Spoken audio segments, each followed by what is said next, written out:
আসসালামু আলাইকুম। করলার ভালো ফলনের জন্য প্রত্যেকটি গাছের থেকে এভাবে যখন শাখা বের হবে তখন শাখার মাথাগুলো ভেঙে দিতে হবে, বা আপনি ধারালো কোনো বস্তু দিয়ে মাথাগুলো কেটে দিতে পারেন।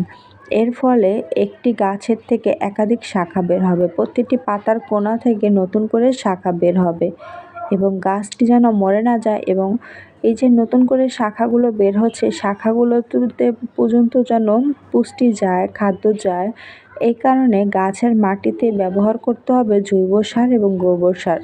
জৈব সার ও গোবর সার ব্যবহারের ফলে গাছটি দ্রুত গতিতে বৃদ্ধি পাবে এবং নতুন যে শাখাগুলো বের হচ্ছে শাখাগুলো বড় হতে সাহায্য করবে। গাছে খুব ভালো ফলনের জন্য গাছে ব্যবহার করতে হবে পটাশ সার। পটাশ সারের ব্যবহারের ফলে গাছে নতুন করে ফুল এবং ফল আসবে, পরাগায়ন হয়ে যাবে, যার ফলে খুব সহজেই গাছে অনেক অনেক করলা ধরবে। একবার করলার গাছটি লাগালে সারা বছরই ভেজালহীন ও টাটকা করলা খাওয়া সম্ভব। করলা গাছ সহজে মরে যায় না এবং করলা গাছে একাধিকবারও ফলনও আসে।